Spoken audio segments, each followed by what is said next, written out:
তোমরা যারা ক্লাস 10 অর্থাৎ দশম শ্রেণীর ছাত্রছাত্রী রয়েছে আজকের এই বাংলার অনলাইন ক্লাসে তোমাদের সকলকে স্বাগত জানাই। আজকের এই বাংলার অনলাইন ক্লাস তোমরা যারা দশম শ্রেণীর ছাত্রছাত্রী রয়েছে প্রত্যেকের জন্যই অত্যন্ত গুরুত্বপূর্ণ হতে চলেছে। তোমাদের বাংলা সিলেবাসের অন্তর্গত একটি নাট্যাংশ পাঠ্য রয়েছে যেটি শচীন্দ্রনাথ সেনগুপ্ত রচিত সিরাজদৌল্লা। আজকের এই অনলাইন ক্লাসে এই সিরাজদৌল্লা নাট্যাংশটিকে সম্পূর্ণ টেক্সট ধরে আলোচনা করব।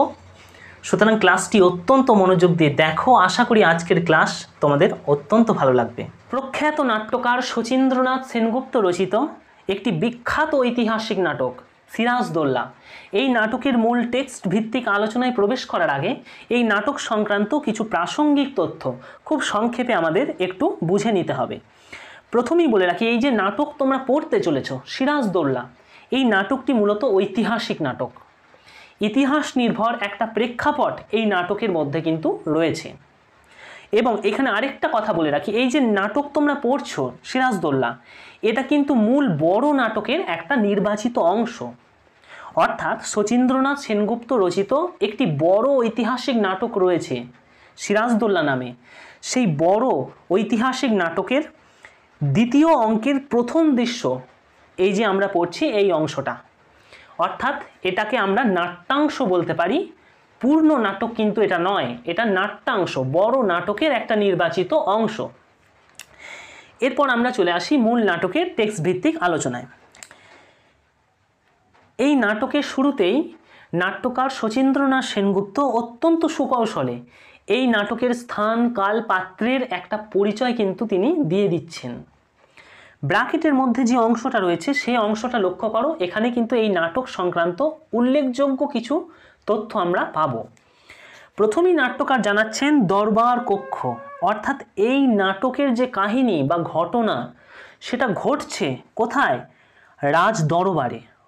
অর্থাৎ রাজ দরবার বলতে বোঝাচ্ছে বাংলার নবাব সিরাজদৌল্লা তিনি যেখানে বসে থাকেন এবং তার সভাসদেরা, মন্ত্রীরা যে জায়গায় বসে থাকেন সেটাকেই সাধারণত রাজসভা বা রাজ দরবার বা নবাব দরবার বলা হয়। এই যে নাটকটি আমরা পড়ছি, এই নাটকের বেশিরভাগ ঘটনাটাই কিন্তু এই রাজ দরবারে ঘটছে। এই জন্য নাট্যকার কিন্তু এই স্থানের পরিচয় তিনি প্রথমেই দিয়ে দিলেন যে এই নাটকটা ঘটছে রাজ দরবারে।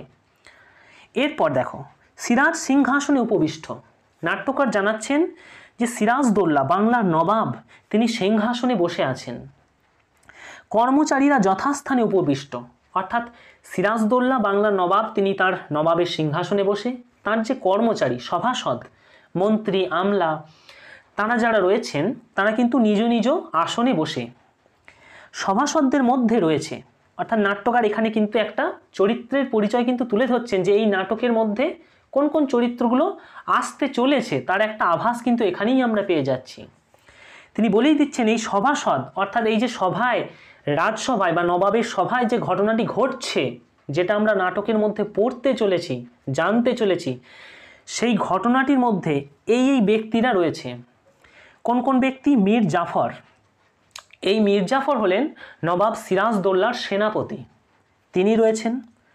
মোহনলাল এবং মীর মদন এরা দুজনে কিন্তু নবাব সিরাজদৌল্লার খুব বিশ্বস্ত সেনানায়ক।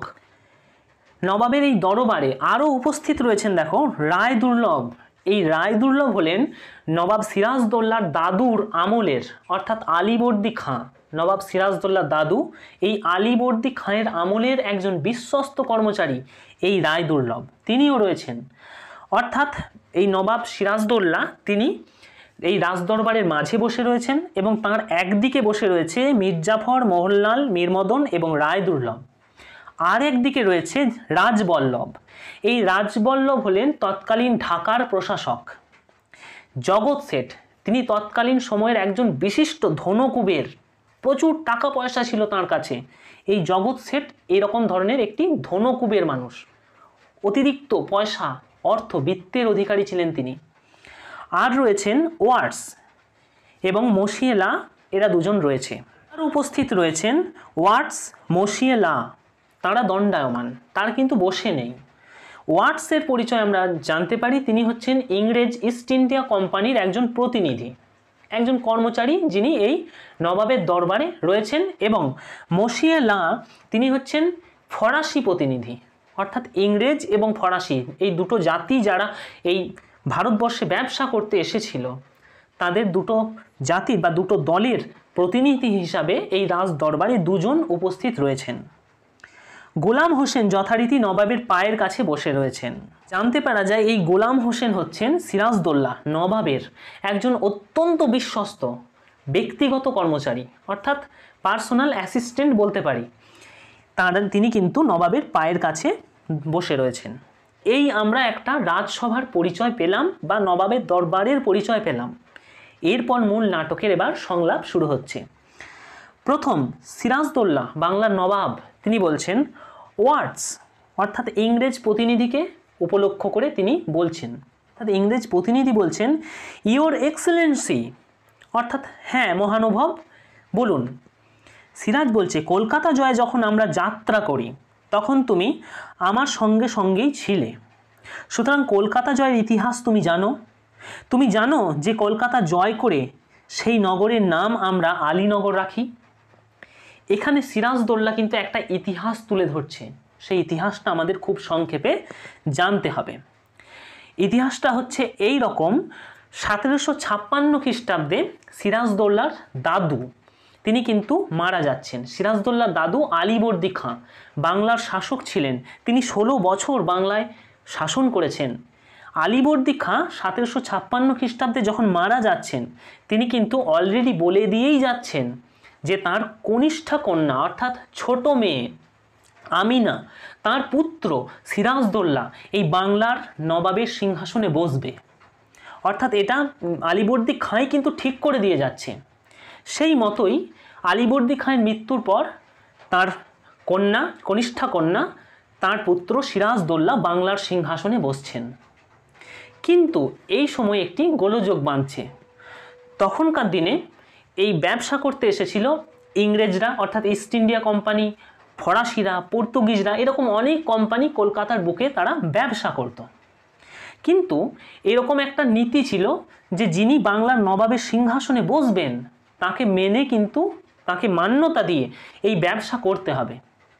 যথারীতি সিরাজ নবাবের সিংহাসনে বসার পর ফরাসিরা এবং পর্তুগিজরা এরা যারা অন্যান্য ছিল তারা কিন্তু নবাবকে কিছু উপঢৌকন অর্থাৎ কিছু উপহার স্বরূপ পাঠায়, অর্থাৎ বাংলার নবাবকে তারা একটু সম্মান প্রদর্শন করে।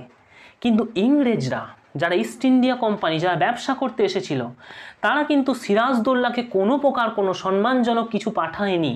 সিরাজ যখন প্রথম এই নবাবের সিংহাসনে বসে, এতে সিরাজদৌল্লা কিন্তু প্রচণ্ড অপমানিত হন যে একটা বাইরে থেকে, বিদেশ থেকে একটা জাতি এসে আমাদের এখানে ব্যবসা করছে, তারা এই বাংলার শাসক তিনি রয়েছেন, তাকে অপমান করার সাহস পায় কোথা থেকে? বাংলার শাসক বা নবাবের পারমিশন বা অনুমতি নিয়ে কিন্তু এখানে কোনো বিদেশি জাতি এলে তারা কিন্তু কুটির স্থাপন বা ব্যবসার জন্য একটা ঘর তৈরি করতে পারত। কিন্তু ইংরেজরা বাংলার নবাব থাকা সত্ত্বেও তার কাছে কোনো পারমিশন নেয়নি, তার কাছে কোনো প্রকার কিছুই না জানিয়ে তারা কিন্তু চন্দননগর এবং কলকাতার আশেপাশে কুটির স্থাপন শুরু করে দেয়। এতে নবাব কিন্তু আরও রেগে যান ইংরেজদের প্রতি এবং তিনি কিন্তু কলকাতা আক্রমণ করেন।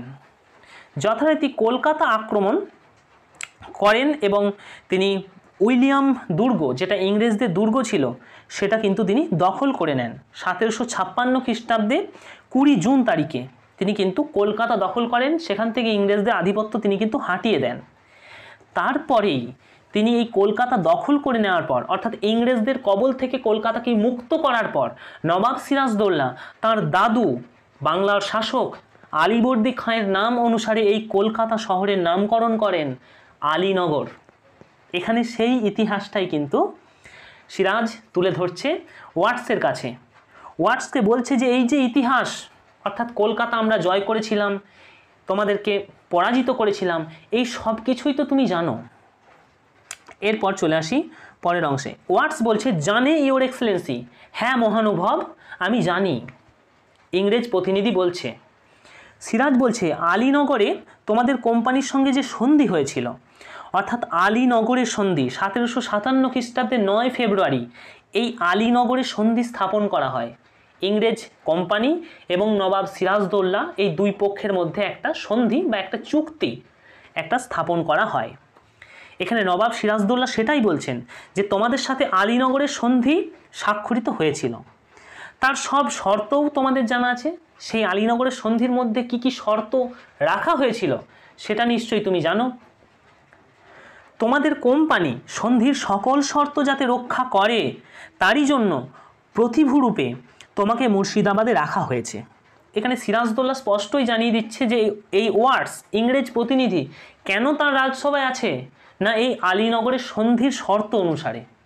আলীনগরের সন্ধি ইংরেজ কোম্পানি যাতে ভালোভাবে মেনে চলে সেটাকে দেখার জন্যই কিন্তু একজন ইংরেজ প্রতিনিধিকে তিনি কিন্তু তার রাজ দরবারে ঠাঁই দিয়েছেন।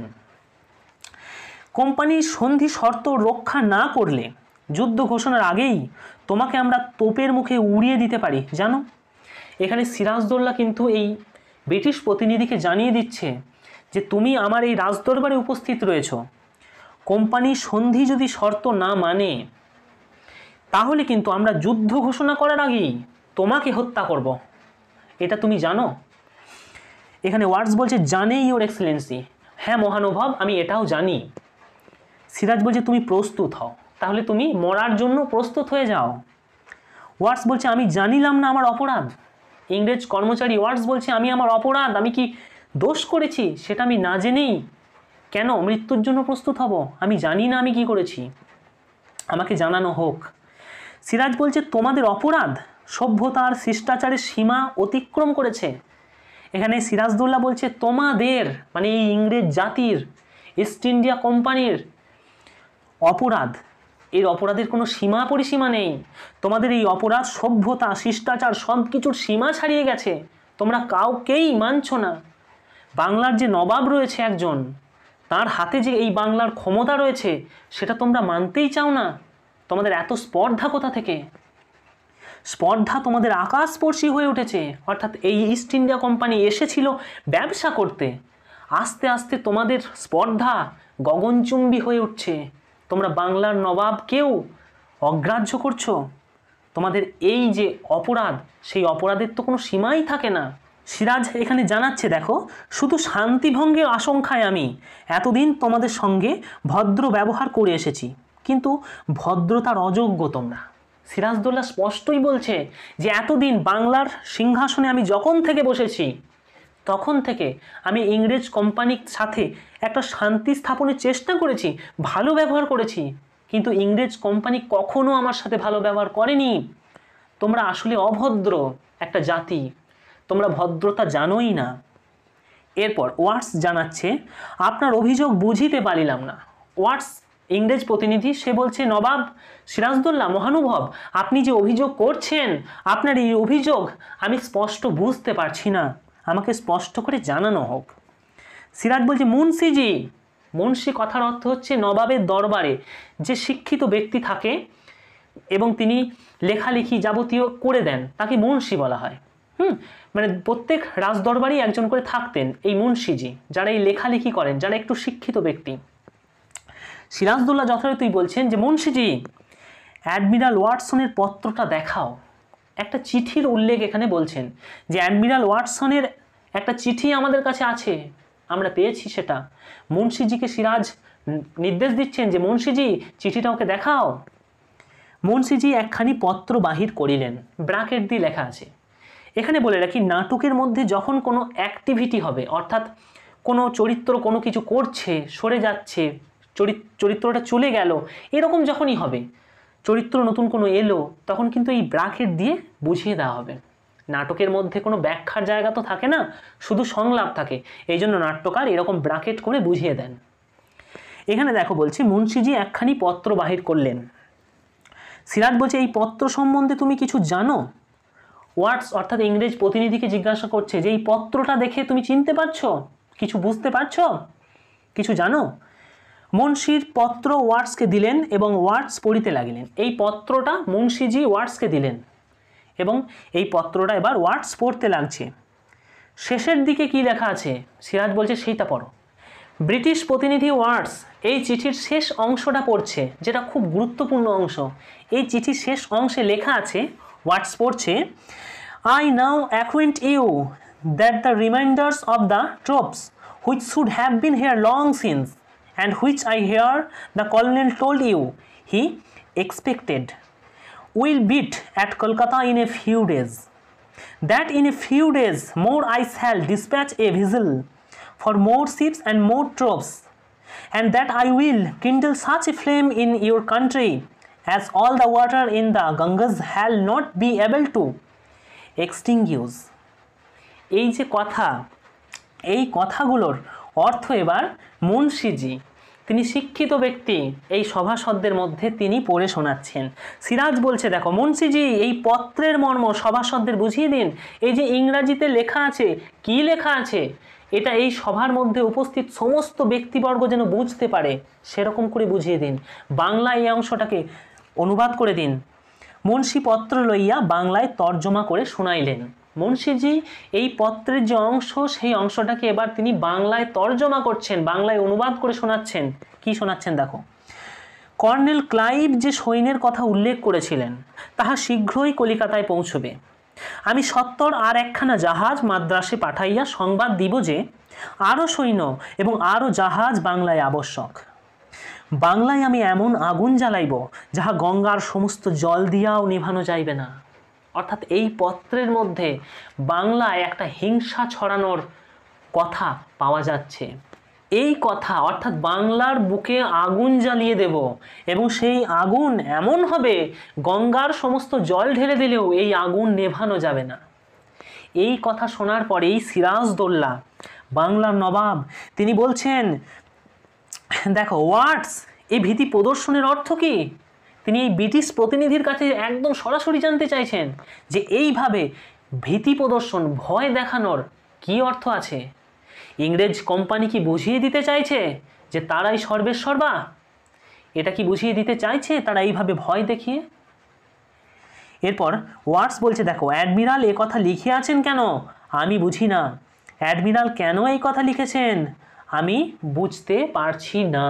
অ্যাডমিরাল কথার অর্থ হচ্ছে নৌসেনাধ্যক্ষ, নৌসেনার প্রধান, ইংরেজ নৌসেনার প্রধান কেন এই চিঠি বা এই কথা লিখছেন সেটা আমি জানি না। অর্থাৎ এই চিঠিটা ওয়াটসকে লিখেছে ইংরেজ নৌসেনার প্রধান। সেই নৌসেনার প্রধান বলছে যে বাংলায় এমন আগুন জ্বালাবো যে আগুন গঙ্গার সমস্ত জল ঢেলে দিলেও নেভানো যাবে না। এখানে ওয়াটস বলছে আমি এই চিঠির কিছুই জানি না, কেন এই নৌসেনাধ্যক্ষ আমাকে এই চিঠি লিখেছেন, কেন তিনি এরকম কথা লিখেছেন আমি জানি না। সিরাজ বলছে বুঝিয়ে আমি দিচ্ছি, অর্থাৎ তুমি এর অর্থ বা কেন লিখেছে সেটা জানো না হয়তো, আমি তোমায় বুঝিয়ে দিচ্ছি। মুন্সিজি ওয়াটসের পত্রটা দাও, অর্থাৎ বাংলার মধ্যে একটা হিংসাত্মক পরিবেশ তৈরি করব, এই কথাটা ওয়াটসকে জানিয়েছে নৌসেনাধ্যক্ষ চিঠির মাধ্যমে। তার উত্তরে এই ওয়াটস যে চিঠি লিখেছে সেই চিঠিটাও কিন্তু সিরাজদৌল্লা এবার দেখাচ্ছেন, মুন্সিজি বার করলেন। আপনি পড়ুন, ওর হাতে দেবেন না। আচ্ছা ওকে একবার দেখিয়ে নিন, পত্রটা ওকে একবার দেখান, কিন্তু ওয়াটসের হাতে দেবেন না। ও হয়তো নিয়ে নিতে পারে, ছিঁড়ে দিতে পারে, নষ্ট করতে পারে। প্রমাণ, এটাই তো প্রমাণ যে চক্রান্ত চলছে, তার প্রমাণ এটা, তাই প্রমাণ নষ্ট করতে পারে, তাই ওর হাতে চিঠিটা দেবেন না। পড়ুন। এখানে ওয়াটসকে পত্রটা দেখাচ্ছে মুন্সিজি এবং সিরাজ বলছে দেখো বলতে পারো যে এটা তোমার হাতের লেখা নয়। ওয়াটসকে সিরাজ প্রশ্ন করছে যে লেখাটা চিনতে পারছো, এটা কি তোমার হাতের লেখা নয়? ওয়াটস বলছে হ্যাঁ আমি লিখিয়ে আছে, হ্যাঁ আমিই লিখেছি, এটা আমারই লেখা। সিরাজ বলছে পড়ুন এবার মুন্সিজি, পড়ুন। মুন্সিজি পড়ছেন, কি লেখা আছে? It is impossible to rely upon the Nawab and it will be wise to attack Chandannagar. নবাবের উপর নির্ভর করা অসম্ভব, চন্দননগর আক্রমণ করাই কিন্তু বুদ্ধিমানের কাজ হবে।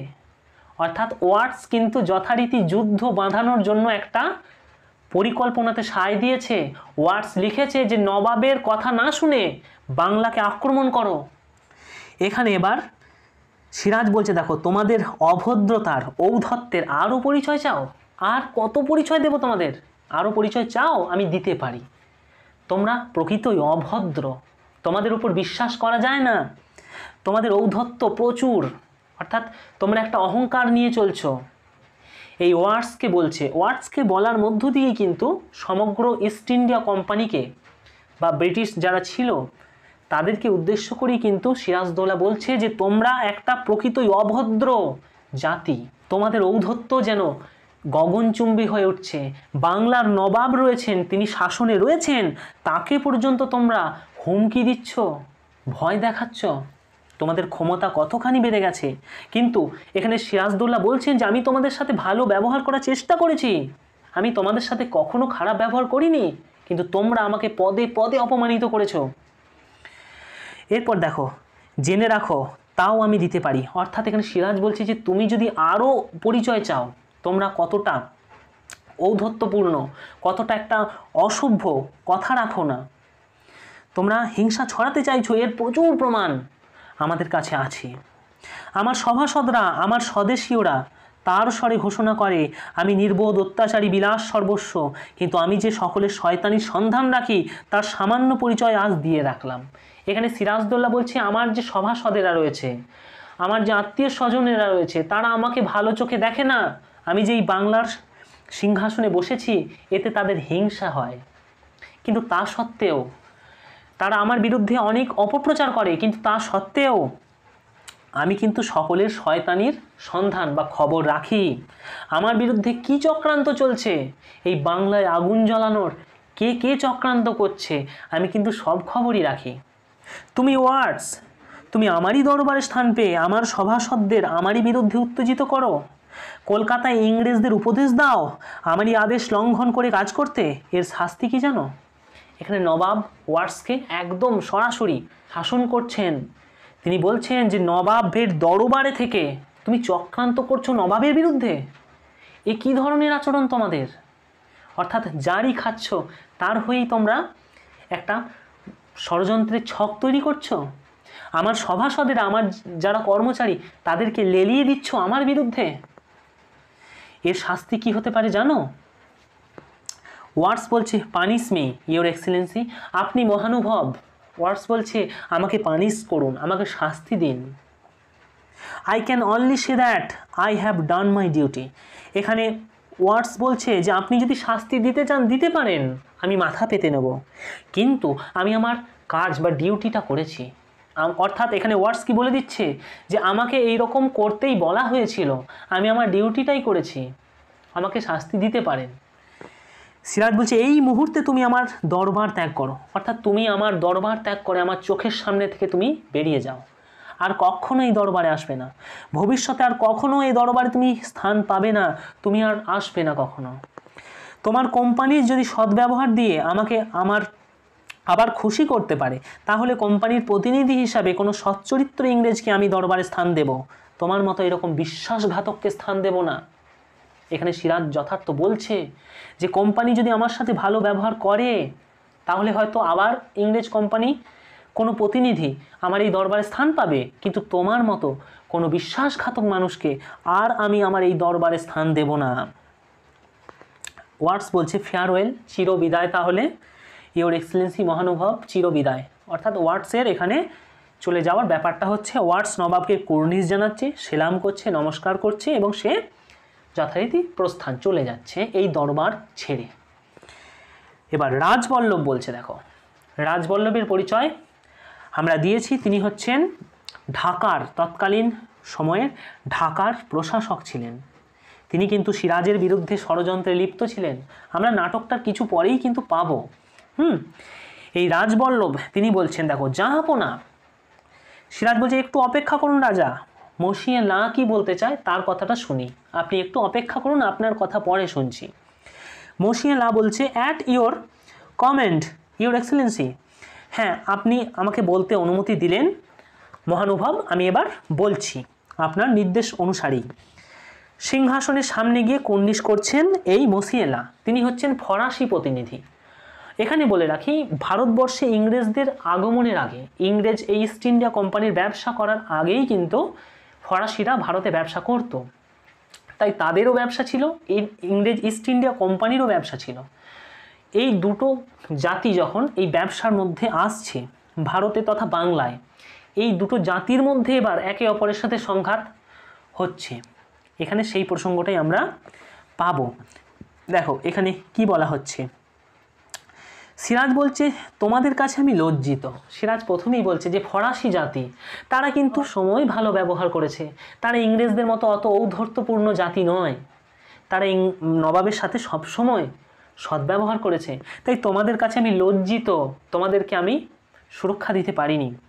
তোমরা ফরাসিরা বহুদিন থেকেই এই বাংলাদেশে বাণিজ্য করছো, অর্থাৎ ইংরেজদের আগমনের আগে থেকেই। আমি বললাম যে ফরাসিরা অনেক অনেক দিন আগে থেকে এই বাংলায় বাণিজ্য করছে, আমার সঙ্গে কখনো তোমরা অসৎ ব্যবহার করনি।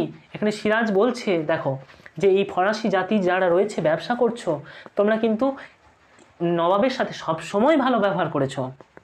ইংরেজদের সঙ্গে তোমাদের বিবাদ আজকের নয়, আর এ দেশের কোনো ব্যাপার নিয়েও নয়। সাগরের ওপারে তোমরা পরস্পরের টুটি চেপে ধরলেও বা মারলেও আমার কিছু বলার থাকে না, আমার রাজ্যে তোমরা শান্ত হয়ে থাকো। এখানে সিরাজ বলছে যে তোমাদের দুটো জাতির, ইংরেজ আর ফরাসি জাতির সংঘাত বা ঝামেলা বহুদিনের, আজকের নয়, বা এই ভারতের কোনো সমস্যাকে নিয়েও নয়, আদর্শগত একটা লড়াই, এটা বহুদিনের। এই সংঘাত সেই নেপোলিয়নের আমল থেকে এই সংঘাত চলে আসছে ইংরেজদের সাথে ফ্রান্সের অর্থাৎ ফরাসিদের।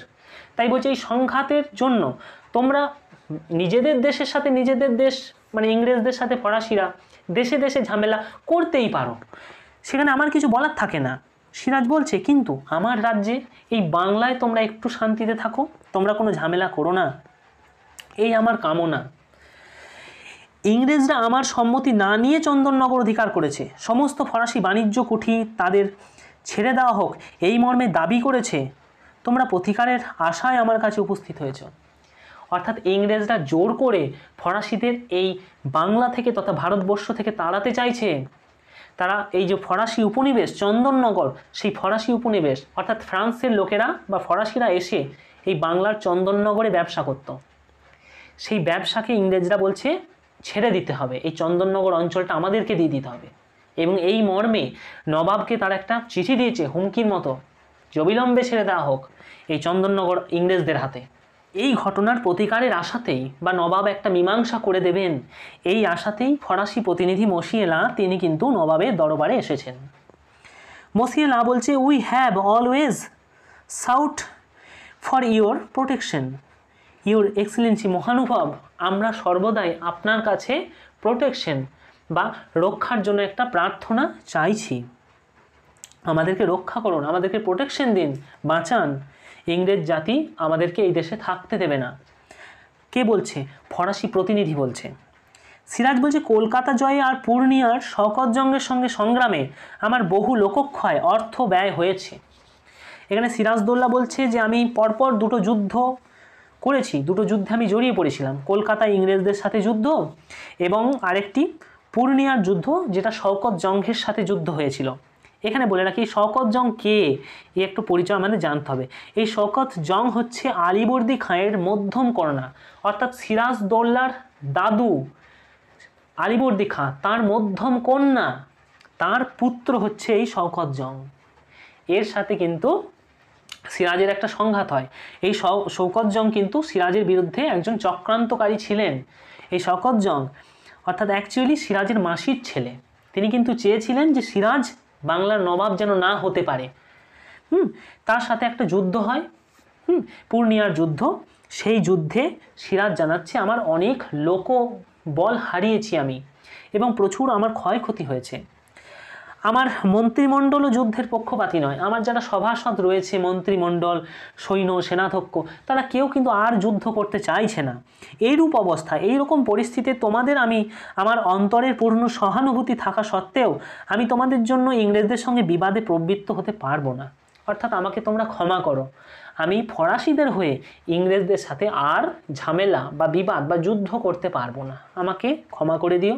তোমাদের প্রতি আমার কিন্তু সহানুভূতি আছে, কিন্তু তা সত্ত্বেও আমি অক্ষম, এই অক্ষমতার জন্য তোমরা আমাকে ক্ষমা করো।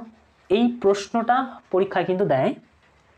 সিরাজ বলছে আমার এই অক্ষমতা, আমি অক্ষম, আমি বাংলার নবাব হওয়া সত্ত্বেও আমি ফরাসিদের প্রোটেকশন বা রক্ষা করতে পারলাম না, এই জন্য আমাকে ক্ষমা করো তোমরা।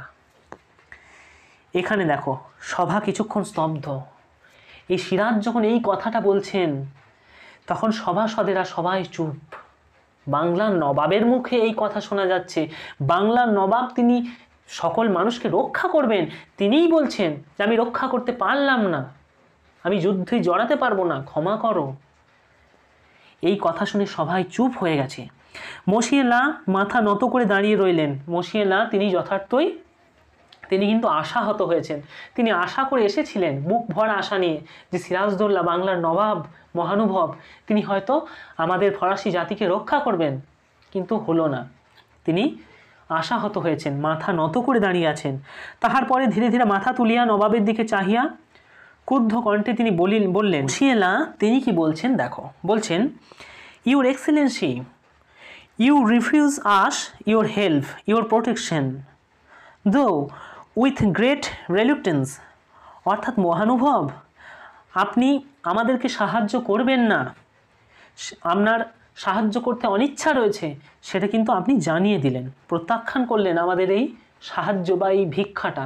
আমরা সাহায্য ভিক্ষা চাইছিলাম, আপনি প্রত্যাখ্যান করলেন। এখানে এই রেলুক্টেন্স এই কথার অর্থ হচ্ছে অনিচ্ছা, রিফিউজ মানে প্রত্যাখ্যান। এরপর বলছে দেখো মসিয়ে-লা বলছে, আই অ্যাপ্রিসিয়েট ইউর ফিলিংস, আমি আপনার অবস্থা বা অনুভূতি সব বুঝতে পারছি, সাপোর্ট করছি আপনার অনুভূতি। অর্থাৎ বাংলার নবাব সিরাজদৌল্লাকে এই ফরাসি প্রতিনিধি বলছেন যে আপনি যে কী অবস্থায় পড়ে আছেন আমরা বুঝতে পারছি। মসিয়ে-লা জানাচ্ছে দেখো যে আই আন্ডারস্ট্যান্ড দ্য প্রেডিকমেন্ট, অর্থাৎ মানসিক অবস্থা, ইউ আর ইন, আপনি এখন কোন মানসিক অবস্থার মধ্য দিয়ে রয়েছেন, আপনার মানসিক অবস্থা আমরা বুঝতে পারছি, আমি বুঝতে পারছি। I am sorry for you and I am sorry for our self, ফরাসি জাতির পক্ষ থেকে আমি আপনার কাছে ক্ষমা চাইছি।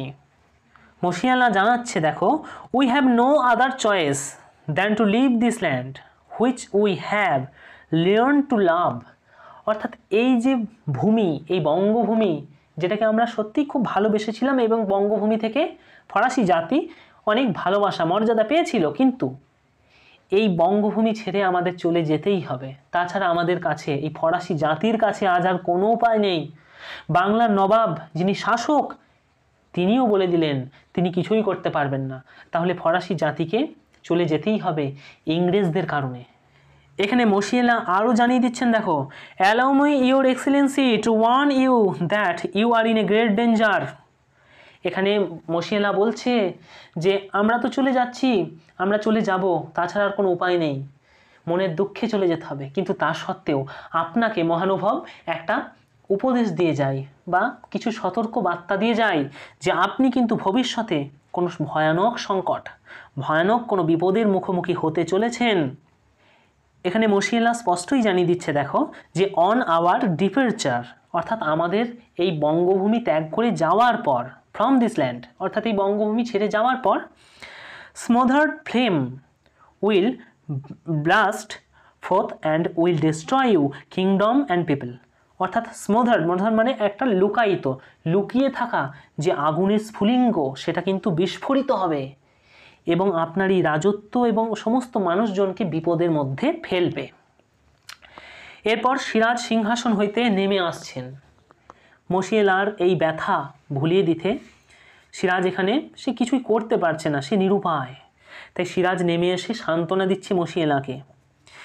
সে মসিয়ে-লার পাশে দাঁড়াচ্ছেন এবং বলছেন দেখো সিরাজ, আমার বিপদ সম্বন্ধে আমাকে সচেতন করে তুমি আমার প্রতি তোমার অন্তরের প্রীতির পরিচয় দিয়েছ, তোমার কথা আমার চিরদিনই মনে থাকবে, প্রয়োজন হলে আমি তোমাকে স্মরণ করব, তখন যেন আমাকে ভুলো না বন্ধু।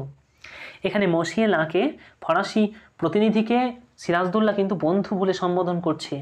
সিরাজ বলছে দেখো যে যখন আমি বিপদে পড়ব তখন বন্ধু তোমাকে যদি স্মরণ করি তুমি যেন আমার পাশে থেকো, আমি বিপদে পড়তে চলেছি এটা সম্পর্কে জানিয়ে দিয়ে তুমি বন্ধুত্বের পরিচয় দিয়েছ, তোমরা সত্যই ফরাসি জাতি প্রকৃতই বন্ধু, ভালো।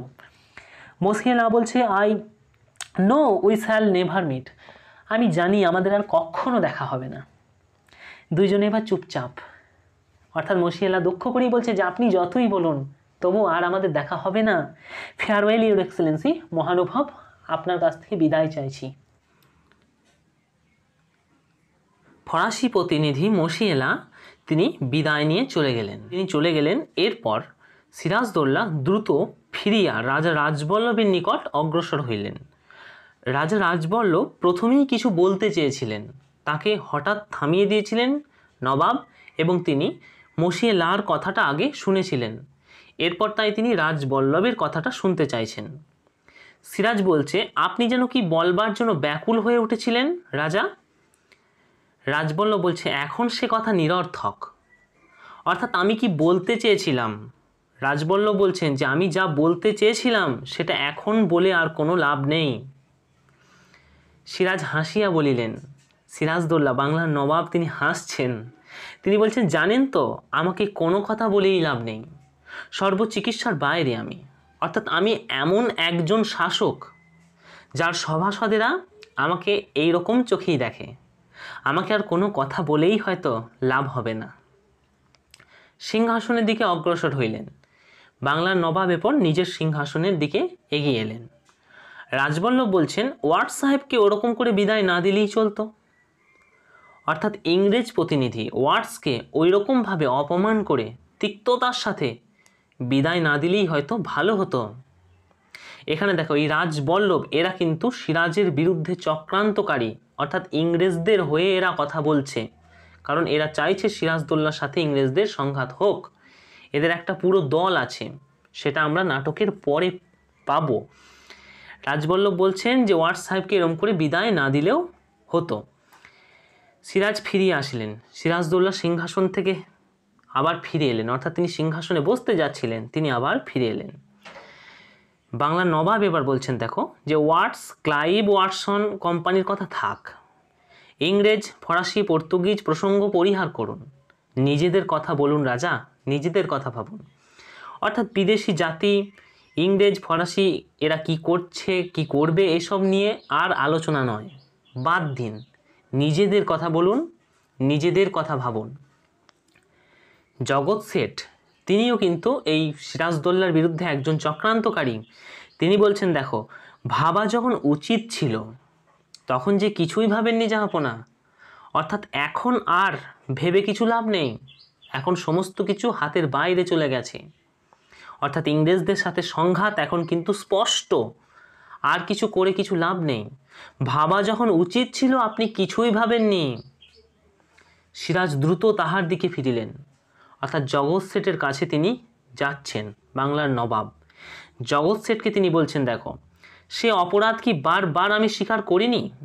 আপনাদের সকল অভিযোগ অবনত মস্তকে আমি গ্রহণ করেছি, কখনো কোনো কটূক্তির প্রতিবাদ করিনি, আপনাদের স্পর্ধা নিয়েও কখনো প্রশ্ন তুলিনি। আপনারা সারা দেশে আমার দুর্নাম রটিয়েছেন, কর্মচারীদের মনে অশ্রদ্ধা এনে দিয়েছেন, আত্মীয় স্বজনদের মন দিয়েছেন বিষিয়ে। আর কত হেয় আমাকে করতে চান আপনারা? এখানে বাংলার নবাব তিনি দুঃখ করে বলছেন যে আমার যে সভাসদেরা রয়েছে তারা মোটেই আমাকে শ্রদ্ধার চোখে দেখেন না, আপনারা কেউ আমাকে ভালোবাসেন না। আমি জানি আমি কিছু হয়তো অপরাধ করেছি, হ্যাঁ কিছু হয়তো অযোগ্যতার পরিচয় আমি দিয়েছি, কিন্তু সেটা আমি বারবার স্বীকার করেছি আপনাদের কাছে।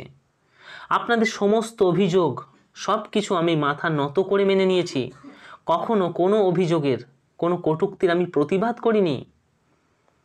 আপনাদের স্পর্ধা, যেটা আমাকে অমান্য করার স্পর্ধা তৈরি হচ্ছে, অর্থাৎ বাংলার নবাবকে আপনারা অমান্য করছেন, সেই স্পর্ধা নিয়েও আমি কখনো প্রশ্ন তুলিনি, কথা বলিনি। আপনারা সারা দেশে আমার নামে দুর্নাম রটিয়েছেন যে বাংলার নবাব সিরাজদৌল্লা অযোগ্য নবাব, তাকে তার নবাবির পদ থেকে সরাতে হবে। বাংলার নবাব আরও বলছেন, দেখো যে আমার যে সভাসদেরা রয়েছে, মন্ত্রী, আমলা, কর্মচারী, তাদের মনেও আমার বিরুদ্ধে একটা অশ্রদ্ধা এনে দিয়েছেন। আমাকে তারা মোটেও শ্রদ্ধার চোখে দেখে না, শুধু আপনাদের কারণে আপনারা তাদের মনে অশ্রদ্ধা ঢুকিয়ে দিয়েছেন। আত্মীয় স্বজনদের মনেও আমার বিরুদ্ধে একটা তিক্ততা এনে দিয়েছেন। অর্থাৎ চারিদিক থেকে আমাকে হেয় প্রতিপন্ন করার সব রকম চেষ্টা আপনারা করেছেন, করছেন। আর কত হেয় করতে চান? আর কত ছোট আমি হব? জগৎ শেঠ বলছে, আপনাকে হেয় প্রতিপন্ন করে আমাদের লাভ? অর্থাৎ আপনাকে ছোট করে, ছোট প্রতিপন্ন করে আমরা কি লাভবান হব? সিরাজদৌল্লা বলছেন স্বার্থসিদ্ধি হবে, অর্থাৎ আপনারা যে যা চাইছেন সেটা হবে। বাংলার নবাব যদি তার সিংহাসনে না থাকে, তাকে ছোট করে হেয় প্রতিপন্ন করে যদি তাকে সরানো যায়, তাহলে হয়তো আপনাদের নিজ নিজ স্বার্থসিদ্ধি হবে। জগৎ শেঠ বলছেন স্বার্থের সন্ধানে আমরা যদি নিযুক্ত থাকতাম। সিরাজদৌল্লা বলছে বলুন তাহলে কি হতো। জগৎ শেঠ বলছে তাহলে বাংলার সিংহাসনে এতদিনে অন্য নবাব বসতেন। অর্থাৎ জগৎ শেঠ তিনি বলেই দিচ্ছেন যে আমরা যদি নিজেদের স্বার্থের কথা ভাবতাম, তাহলে এতদিন বাংলার এই নবাব সিরাজদৌল্লাকে সরিয়ে আমরা অন্য নবাবকে বসিয়ে দিতাম সিংহাসনে, আমরা যদি নিজেদের স্বার্থের কথা ভাবতাম। সিরাজদৌল্লা বলছে এত বড় কথা আমার মুখের ওপর বলতে আপনার সাহস হয়? আমি বাংলার নবাব, এখনও রয়েছি ক্ষমতায়, তবুও আমার মুখের ওপর আপনি এই কথাটা বলছেন যে আমাকে নবাবীর পদ থেকে আপনারা সরিয়ে দেবেন? আপনাদের সাহস হচ্ছে কি করে? জগৎ শেঠ বলছে আপনার উপদ্রবই আমাদের মনে সাহস এনে দিয়েছে। আপনার উপদ্রব, আপনি যে প্রকার জ্বালাতন করেছেন আমাদেরকে নিয়ে, সেই উপদ্রবগুলো আমাদের মনে এই সাহসটা এনে দিয়েছে। আপনার বিরুদ্ধে যেতে আমরা বাধ্য হয়েছি। এখানে বাংলার নবাব সিরাজদৌল্লা বলছে দেখো আমার উপদ্রব নয় শেঠজি, আমার সহিষ্ণুতাই আপনাদের স্পর্ধা বাড়িয়ে দিয়েছে। অর্থাৎ আমি উপদ্রব আপনাদের কিছুই করিনি, আমি সহিষ্ণু। আপনারা যা উপদ্রব করেছেন উল্টে আমি তা সহ্য করে নিয়েছি। আমাকে যত প্রকারভাবে ছোট করা যায় আপনারা তার সর্বচেষ্টা করেছেন, সবটুকু চেষ্টা করেছেন আপনারা, সেটা আমি সব মুখ বুজে সহ্য করেছি। এই সহ্য করার জন্যই হয়তো আপনাদের সাহস আস্তে আস্তে আস্তে বেড়ে গেছে। এখন এমন স্পর্ধা দাঁড়িয়েছে আপনারা বাংলার নবাবের মুখে মুখে তর্ক করছেন, তাকে মানেন না। এরপর মীর জাফর বলছে দেখো তিনিও কিন্তু সিরাজের বিরুদ্ধে মূল চক্রান্তকারী। তিনি বলছেন জাহাপনা মানি লোকের মানহানি করে আপনি আমাদের সকলেরই অপমান করছেন। অর্থাৎ এইভাবে আপনি যদি মানি লোকের, অর্থাৎ জগৎ শেঠ, রাজা রাজবল্লভ, এরা মানি লোক, এদেরকে যদি এইভাবে অপমান করেন এবং এই অপমানের মধ্য দিয়ে আপনি আমরা যারা সভাসদ রয়েছি আপনি সকলকেই তো অপমান করছেন। সিরাজ বলছে সকলে মিলে আপনারাই কি আমার কম অপমান করেছেন? অর্থাৎ আপনারাও কি সকলে মিলে আমাকে কম ছোট করছেন, কম অপমান করছেন? সেটা একবার ভাবুন। রাজবল্লভ বলছে আমরা কেউ মিথ্যা কলঙ্ক তো রটাইনি, আমরা আপনার নামে যা অভিযোগ বলছি সেগুলো তো ভুল নয়। আপনি একজন অযোগ্য শাসক, এটা কি ভুল? সিরাজ বলছে সত্যাশ্রয়ী রাজা, অর্থাৎ হ্যাঁ আপনি যা বলেন রাজা রাজবল্লভ সবই তো সত্য কথা, আপনি তো সত্যাশ্রয়ী। বলুন সিংহাসনে আরোহণ করার পরে এই 1 বছরের মধ্যে কি অনাচার আমি করেছি? আপনি বলুন, আপনাকে বলতে হবে যে এই 1 বছর আমি মাত্র বাংলার এই সিংহাসনে বসেছি, এর মধ্যে আমি কি এমন অন্যায় করেছি? বলুন বলুন কটা রাত আমি নিশ্চিন্তে কাটিয়েছি, কটা দিন আপনারা আমাকে বিশ্রামের অবসর দিয়েছেন, বলুন।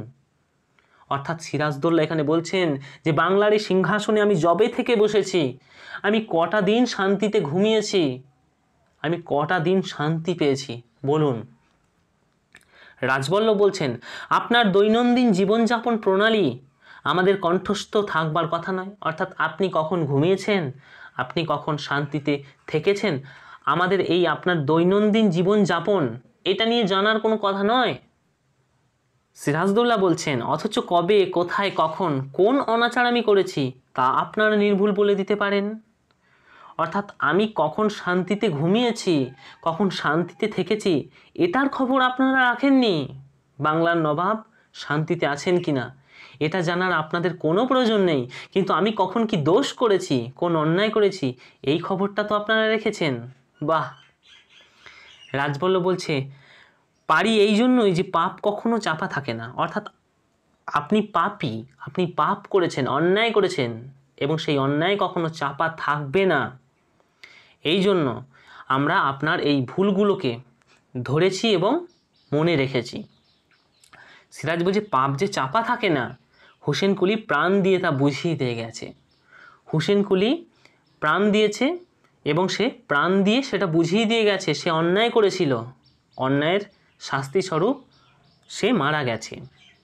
রাজবল্লভের সম্মুখে গিয়ে এরপর বাংলার নবাব বলছেন, নিজের জীবন দিয়ে কি আবার তা বুঝতে চান? অর্থাৎ নিজের জীবন কি আপনি হারাতে চাইছেন? আপনিও কি মৃত্যুর মুখে গিয়ে প্রমাণ করতে চাইছেন যে পাপ কখনো চাপা থাকে না?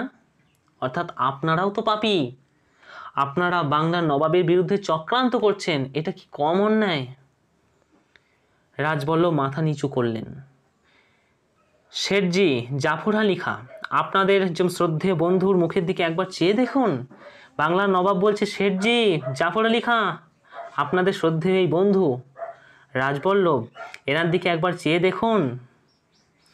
মীর জাফর বলছেন, দেখো, এই তরবারি স্পর্শ করে আমি শপথ করছি জাহাপনা, আপনি যদি মানি লোকের এইরূপ অপমান করেন তাহলে আপনার সপক্ষে কখনো অস্ত্র ধারণ করব না। অর্থাৎ আপনি যদি এইভাবে প্রত্যেক মানি লোকের এই ভরা সভায় অপমান করেন, প্রত্যেক মানি লোকের মান আপনি যদি মাটিতে মিশিয়ে দেন সভাসদদের সামনে, তাহলে আপনার হয়ে কখনো আমি অস্ত্র ধরব না। কে বলছে? নবাব সিরাজদৌল্লা সেনাপতি মীর জাফর বলছে যে আপনার হয়ে কখনো অস্ত্র ধারণ করব না, কোনো যুদ্ধে আমি অস্ত্র ধরব না। এখানে মোহনলাল যথারীতিই মীর জাফরের মুখে এই কথা শোনার পর যে আমি আপনার হয়ে কোনোদিন তরবারি ধরব না, এই কথা শোনার পর মোহনলাল এবার ব্যঙ্গ করে বলছেন মীর জাফরকে যে সেনাপতি আজ পর্যন্ত কদিন তা ধারণ করেছেন? সিপাহসালার কথা হচ্ছে সেনাপতি, যে সেনাপতি আপনি কদিন অস্ত্র ধরেছেন নবাবের হয়ে, বলুন, কখনো ধরেছেন?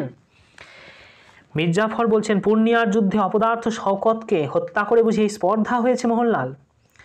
অর্থাৎ মোহনলালকে যথারীতি সেনাপতি মীর জাফর শাসাচ্ছে। সে বলছে যে তোমার তো সাহস কম নয়, আমি সেনাপতি, তুমি আমার থেকে নিচু পদে রয়েছ, সাধারণ একটা সৈন্য, তুমি সাধারণ একটা সৈন্য হয়ে তুমি আমার কাছে জবাব চাইছো, তোমার তো সাহস কম নয়।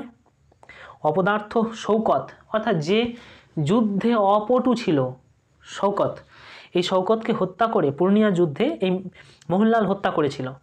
এখানে মীর জাফর সেই প্রসঙ্গটাই তুলছে যে তাকে হত্যা করে বুঝি তোমার সাহস বেড়ে গেছে? মদন এবং মোহনলাল নবাবের পক্ষের মানুষ। এবার এই মীর মদন বলছে যে কোনো যুদ্ধে আমি কোনো কৃতিত্ব দেখাইনি, তবুও আমি জিজ্ঞাসা করছি আপনাকে, কলকাতা জয় থেকে শুরু করে পূর্ণিয়া বিজয় পর্যন্ত সিপাহসালার নবাবের সাহায্য করেছেন, আপনি কবে সাহায্য করেছেন বলুন? এখানে এবার মীর জাফর বলছে, যাহাবো না, নিচের এই স্পর্ধা, নিচ মানে নিচু পদস্থ কর্মচারীর এই স্পর্ধা, তারা উঁচু পদস্থ কর্মচারীকে প্রশ্ন করছে, এই স্পর্ধা আপনার সামনে? মোহনলাল বলছে, নিচু পদস্থ কর্মচারীদের উচ্চ পদস্থ কর্মচারীদের কাজের সমালোচনা করা উচিত নয়, এটা আমি মানছি। এ কথা যেমন আপনাদেরও সব সময় মানা উচিত, অর্থাৎ আপনাদেরও কিন্তু এটা মনে রাখা উচিত, তেমন এ কথা মনে রাখা উচিত যে নবাবের কাজের সমালোচনা করা তো আপনাদের উচিত নয়। নবাবও তো আপনাদের থেকে বড়, তিনি সমগ্র শুভে বাংলার শাসক, তাই তার কাজের সমালোচনা আপনারা করছেন, আপনার কাজের সমালোচনা আমরা করতে পারবো না কেন? আমরা তো করতেই পারি। মীর মদন বলছে, দেখো, এ রাজ্যের সকল প্রধান প্রধান সেনাপতি আমির ওমরাহ রাইস রাজা মনে করেছেন নবাব একেবারে অসহায়, সিংহাসন রক্ষা তো নয়ই, আত্মরক্ষার ক্ষমতাও হয়তো তার নেই। আমরা নবাবের নমক বৃথা খাই না। এখান মীর মদন সে কিন্তু যথারীতি মীর জাফরকে, রাজা রায়বল্লভকে, শেঠজি অর্থাৎ জগৎ শেঠ, এই সকলকে উদ্দেশ্য করে বলছে যে তারা অর্থাৎ এই শুভে বাংলার যে রয়েছে, যারা নবাবের বিরুদ্ধে ষড়যন্ত্র করছে, নবাবকে সরিয়ে দেওয়ার চেষ্টা করছে, যে সমস্ত সেনাপতি, যে সমস্ত রাজা আমির ওমরাহ, তারা যদি মনে করে যে বাংলার নবাব সিরাজদৌল্লা অসহায়, একটা ফালতু লোক, সে পারবে না এই রাজ্যে আক্রমণ হলে বাঁচাতে বা এই রাজ্যটাকে রক্ষা করতে, তারা ভুল ভাবছে। আমরা অর্থাৎ মীর মদন লাল মোহনলাল তারা বলছে, শপথ করছে যে আমরা নবাবের নুন বৃথা খাইনি, অর্থাৎ আমাদের দেহে যতক্ষণ পর্যন্ত রক্ত থাকবে শেষ লড়াইটা আমরা নবাবের হয়ে করব, কোনো শক্তি আটকাতে পারবে না। অর্থাৎ মীর মদন এবং মোহনলাল যথারীতি বলেই দিচ্ছে যে নবাবের বিরুদ্ধে, নবাবের উপর কোনো আক্রমণ হলে, এই বাংলার উপর আক্রমণ হলে আমরা কিন্তু কোনো কিছু কাউকে মানব না, আমরা আমাদের পূর্ণ শক্তি দিয়ে লড়ব নবাবের পক্ষে, বাংলার হয়ে। আপনারা যতই ষড়যন্ত্র করুন, আমাদের দেহে রক্ত যতক্ষণ আছে কিছুই করতে পারবেন না, নবাবের ক্ষতি। এরপর মীর জাফর বলছে দেখো, এই কথা শোনার পরেই সে বলছে এই সব অর্বাচীনকে দিয়েই যখন নবাবের কাজ চলবে, তখন চলুন না রাজা রাজবল্লভ, চলুন শেঠজি, চলুন দুর্লভ রায়, চলুন আমরা এই সভা বা এই দরবার ত্যাগ করে চলে যাই। অর্বাচীন মানে অদক্ষ, এই কথাটা সব থেকে মানায়। অর্থাৎ এই সমস্ত অদক্ষ লোক নিয়েই যখন রাজার বা নবাবের কাজ যখন চলবে, তাহলে আমরা আর থেকে কি করব? যারা একটু অভিজ্ঞ মানুষ তাদের আর তো কোনো জায়গা নেই, তাহলে আমরা এবার চলি। এইখানে দেখো নবাবের বিরুদ্ধে ষড়যন্ত্রকারী দল, এই দলে কে কে ছিল সেটা স্পষ্ট হয়ে যাচ্ছে। কে কে রয়েছে দেখো, রাজা রাজবল্লভ, শেঠজি অর্থাৎ জগৎ শেঠ, রাজা দুর্লভ রায় এবং মীর জাফর। এরা বলছে আমরা একটা দল, আমরা এই দল তাহলে এবার চলে যাচ্ছি এই রাজসভা ত্যাগ করে। নবাব থাকুন তার কর্মক্ষম শক্তিমান পরম বিচক্ষণ মন্ত্রী আর সেনাপতিদের নিয়ে থাকুন। গোলাম হোসেন, মোহনলাল আর মীরমদন যখন রয়েছে তখন আর ভাবনা কি, আমরা তাহলে চলে যাই, আমাদের তো কোনো প্রয়োজন নেই বাংলার নবাবের, আমরা আসি। রাজবল্লভ, জগৎ শেঠ এবং দুর্লভ রায় প্রস্থানের উদ্যোগ করল। এখানে রাজবল্লভ, জগৎ শেঠ এবং দুর্লভ রায় অর্থাৎ যারা সিরাজের বিরুদ্ধে একটা চক্রান্ত করছিল, তারা যথারীতি দরবার ত্যাগ করে যাওয়ার একটা প্রচেষ্টা করলো, অর্থাৎ কিছুটা এগোচ্ছে। সিরাজ বলছে দাঁড়ান, সকলে এবার দাঁড়িয়ে গেছে। দরবার ত্যাগ করতে হলে নবাবের অনুমতি নিতে হয়, একথা আপনাদের মনে করিয়ে দিতে হবে যে নবাবের দরবারে প্রবেশ করতে এবং ছেড়ে যেতে দুটোই নবাবের অনুমতি লাগে। বাংলার নবাব এখনও রয়েছে সিংহাসনে বসে, এটা কি আপনারা ভুলে যাচ্ছেন? মীর জাফর বলছে দরবার ত্যাগ করতে আমরা বাধ্য হচ্ছি জাহাপনা, আমরা তো দরবার ত্যাগ করতে চাইনি, আমাদের বাধ্য করা হচ্ছে। এই নিচু পদস্থ কর্মচারীরা যখন আমাদের অপমান করছে, তাদের যখন এত সাহস, তখন আর কি, আমাদের তো দরবার ছেড়ে চলে যেতে হবে। সিরাজ বলছে বাধ্য হয়ে দরবার ত্যাগ করতে হবে আপনাদের তখন যখন আপনাদের বন্দি করা হবে। মুন্সিজি, সিপাহসালার কাছে ওয়াটস যে পত্র লিখেছিলেন সেই পত্রটা এবার আনো। এইখানে এবার সিরাজ এই নাটকের মোড়টাকেই ঘুরিয়ে দিচ্ছে। সে বলছে দেখো, সিরাজদৌল্লা বলছে যে বাধ্য হয়ে আপনাদের যেতে হবে না, আপনাদের বন্দি করা হলেই কিন্তু আপনাদের যেতে হবে, অর্থাৎ আপনারাও সমান অপরাধী। ওয়াটস যেমন অপরাধী ছিল, আপনারাও অপরাধী। মুন্সিজিকে সিরাজ নির্দেশ দিচ্ছেন যে সিপাহসালার অর্থাৎ এই মীর জাফরের কাছে যে চিঠি ওয়াটস লিখেছিলেন, সেই চিঠি বা সেই পত্রটা এবার দেখাও। অর্থাৎ ওয়াটস ইংরেজ প্রতিনিধি এবং বাংলার যে গভর্নর অর্থাৎ ক্লাইভ, এরা মিলে একটা চক্রান্ত করছে বাংলায় আগুন জ্বালানোর। সেই চক্রান্তে এই যে নবাবের দরবারের সেনাপতি, সেও কিন্তু যুক্ত। এই কথা যখনই উঠে এলো, ওয়াটস একটা পত্র লিখেছে মীর জাফরকে, এই চক্রান্তের পত্র, সেটা যখনই উঠে আসছে, মীর জাফর বলছে দেখো আমার কাছে ওয়াটসের পত্র লিখেছিলেন, অর্থাৎ ওয়াটস আমাকে পত্র লিখেছিল। সে অবাক হওয়ার একটা ভঙ্গি করছে, অর্থাৎ এইসব তো আমি কিছু জানি না।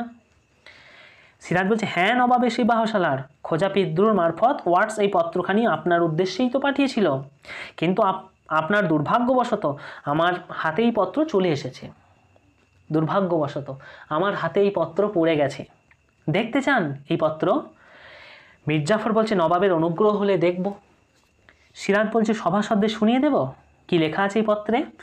মীর জাফর বলছে পত্রের বিষয় তো আমি অবগত নই, পত্রে কি লেখা আছে তা তো আমি জানি না জাহাপনা।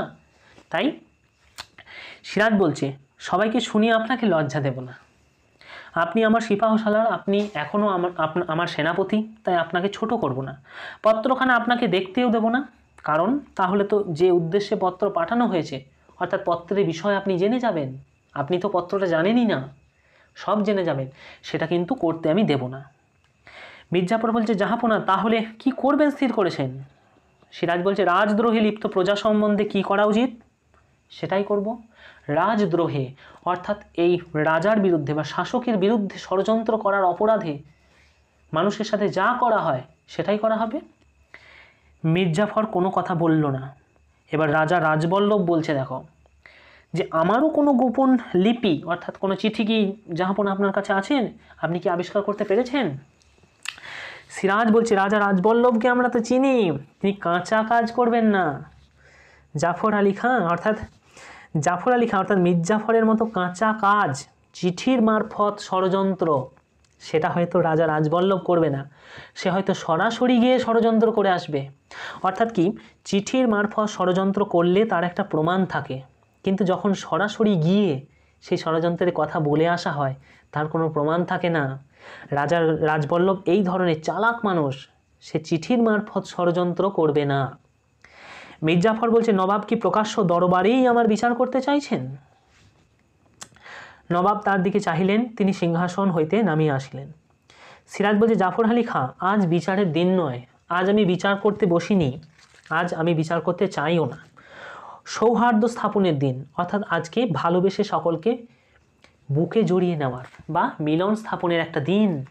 অন্যায় আমিও করেছি, আপনারাও করেছেন।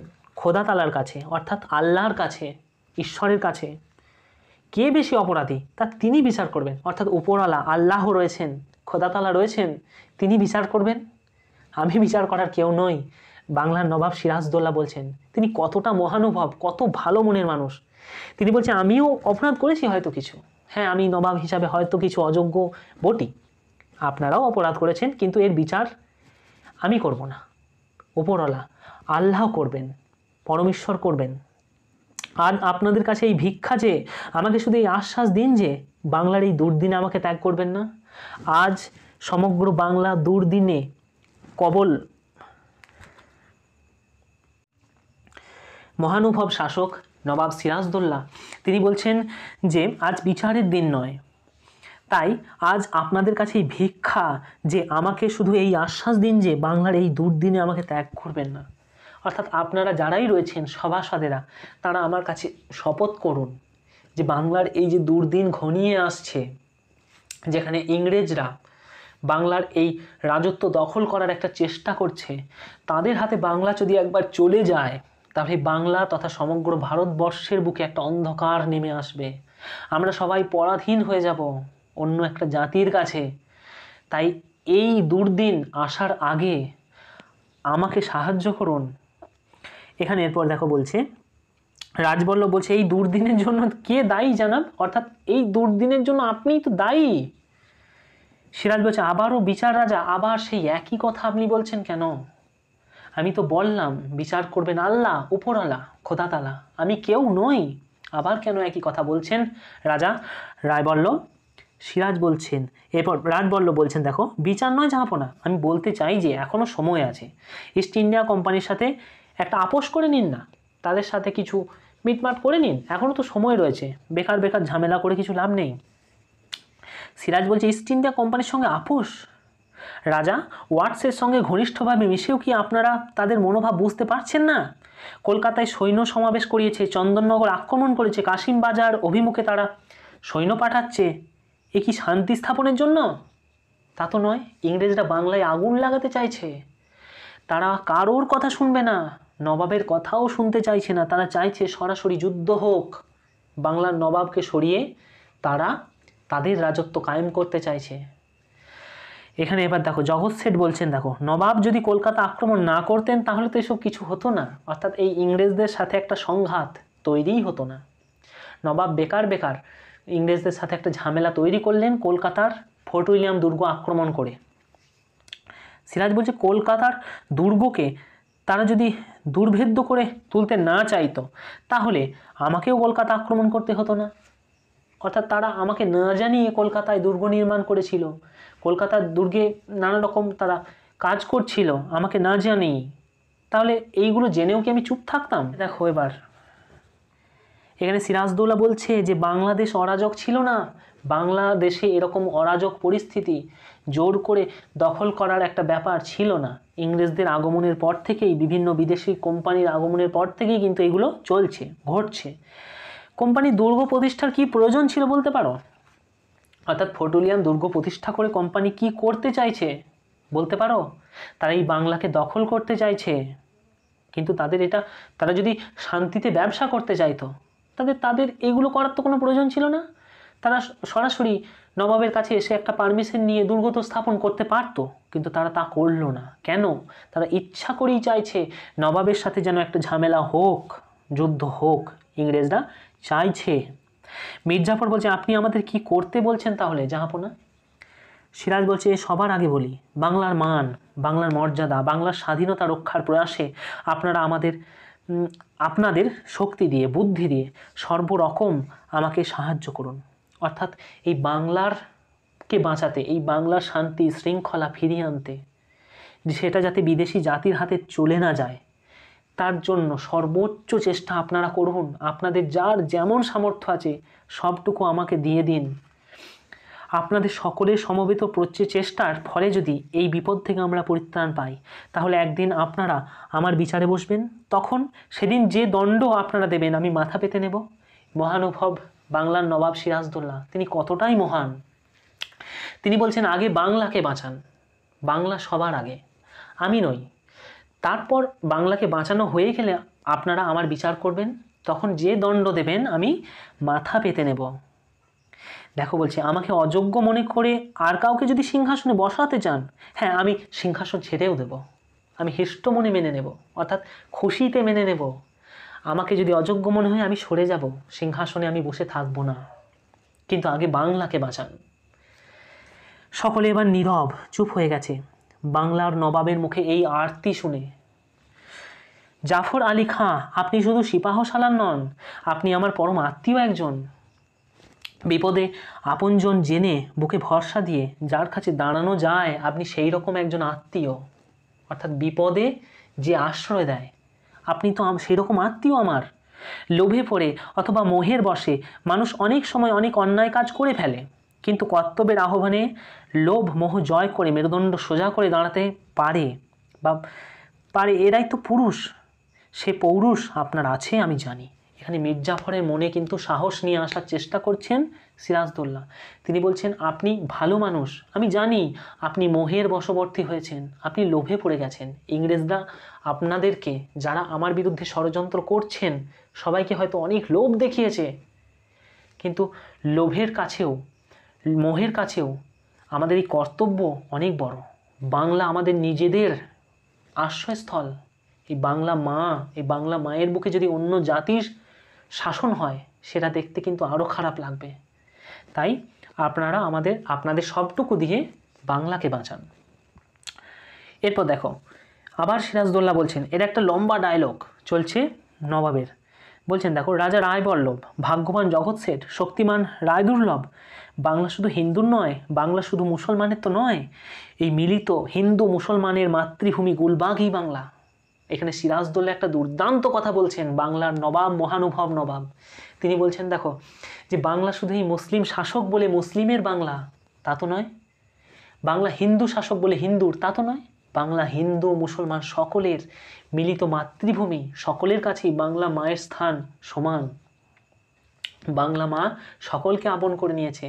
তাই বাংলা মায়ের প্রতি যে কর্তব্য, বাংলা মাকে বাঁচানোর, সেই কর্তব্য কিন্তু সকলের সমান। হিন্দু মুসলমান সকলের মিলিত মাতৃভূমি এই বাংলা। তাই সবার আগে চেষ্টা করতে হবে বাংলাকে বাঁচানোর।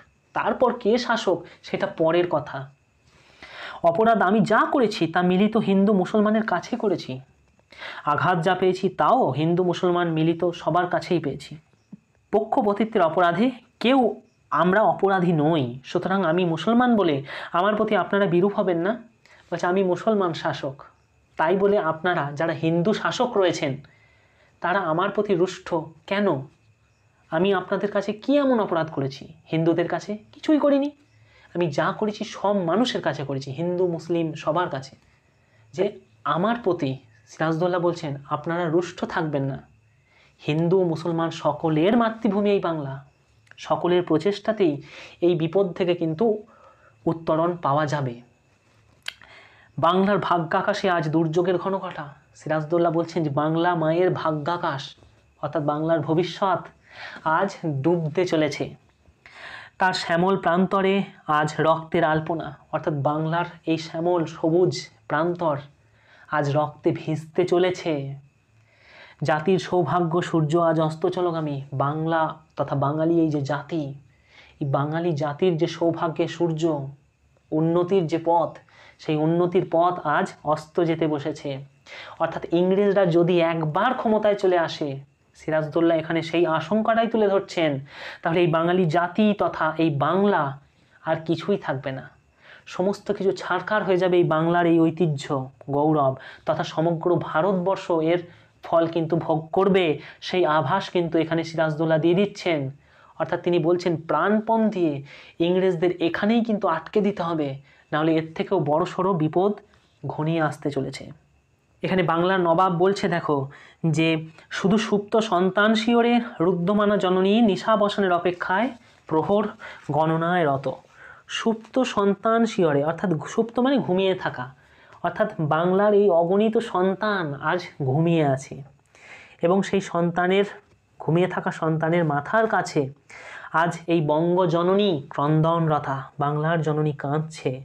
শুধু নিশাবসনের অপেক্ষা, শুধু রাতটা থেমে যাওয়ার অপেক্ষা, তাহলেই কিন্তু সব কিছু শেষ হবে।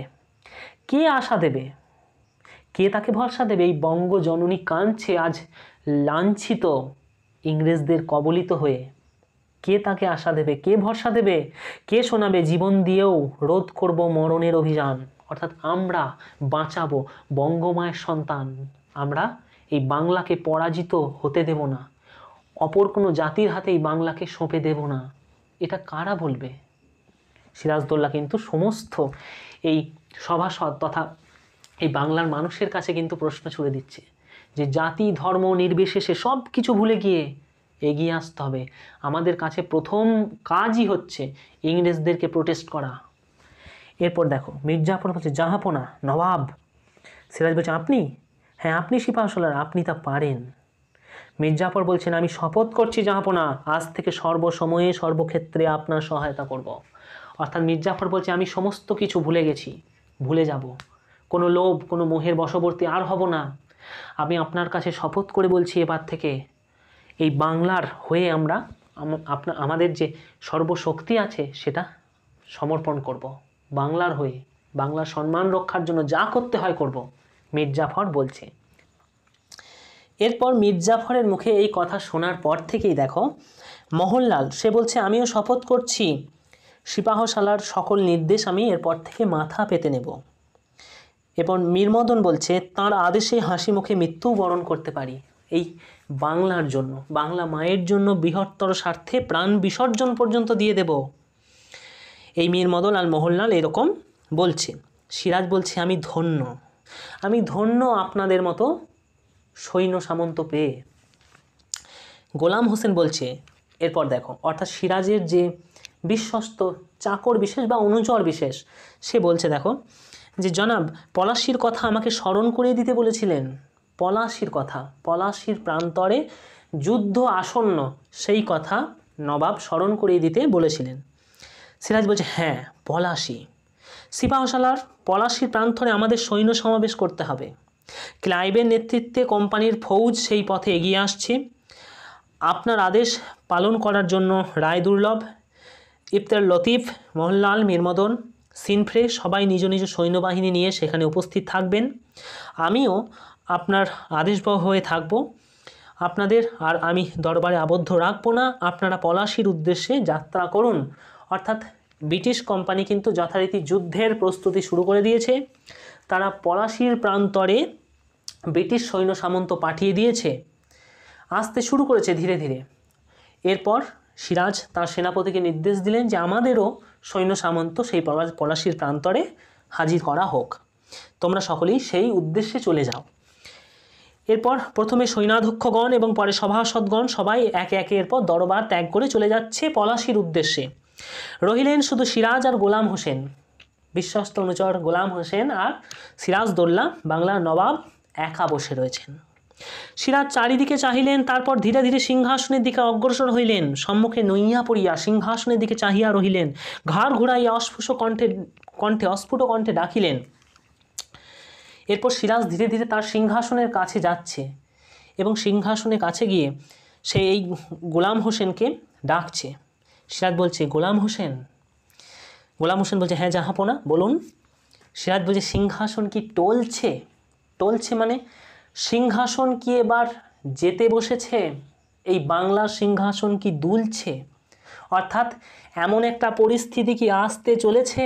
এখানে সিরাজ ইঙ্গিত দিয়ে দিচ্ছে যে এই বাংলার সিংহাসন আর বেশি দিনের জন্য নয়, বাংলার সিংহাসন এবার দ্বিধাদ্বন্দ্বের মধ্যে দাঁড়িয়ে গেছে, অর্থাৎ এসপার গিয়ে ওসপার।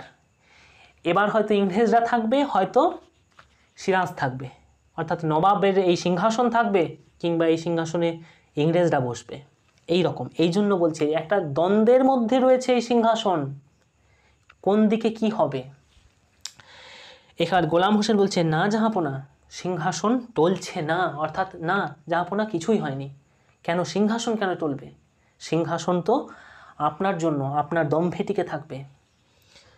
গোলাম হোসেনের সাথে সিরাজ যখন এই রকম একটা সিংহাসনের দোলাচলতা, এই পরিস্থিতিটা, অর্থাৎ সিংহাসন আর কতক্ষণ টিকে থাকবে, টিকতে পারবে ইংরেজদের ক্ষমতার কাছে, এই নিয়ে যখন আলোচনা চলছে, তখন ঘসিটি সেখানে প্রবেশ করছে। ঘসিটি বেগম সম্পর্কে সিরাজের মাসি, সে আলীবর্দী খাঁয়ের বড় মেয়ে। এখানে সে বলছে, দেখো হঠাৎ করে প্রবেশ করছে সে বলছে, ওখানে কি দেখছো মূর্খ, বিবেকের দিকে চেয়ে দেখো। সে সিরাজকে বলছে, মূর্খ, ওখানে কি দেখছো, অর্থাৎ সিংহাসন টলছে, দুলছে, অর্থাৎ সিংহাসন কতক্ষণ আর থাকবে। সিংহাসন দ্বিধা দ্বন্দ্ব দোলাচলতার মধ্যে রয়েছে, একদিকে সিরাজ থাকতে পারে, একদিকে ইংরেজরা থাকতে পারে। এটা সিংহাসনের দিকে তাকিয়ে থেকে কোনো লাভ নেই, এটা নিজের বিবেক, নিজের কৃতকর্মের দিকে একবার ভেবে দেখো, ঘসেটি বলছে। সিরাজ প্রথমে অবাক, সে বলছে কে? তারপর সে ঘুরে যখন দেখছে ঘসেটি, সিরাজ হেসে বলছে, ও আপনি। এরপর কাছে অগ্রসর হচ্ছে, অর্থাৎ ঘসেটির কাছে সে আসছে। এখানে বলছে, কাজ আছে, তা স্মরণ করলেই তো দেখা করতাম, আপনার এই সভাকক্ষে আসার তো প্রয়োজন ছিল না।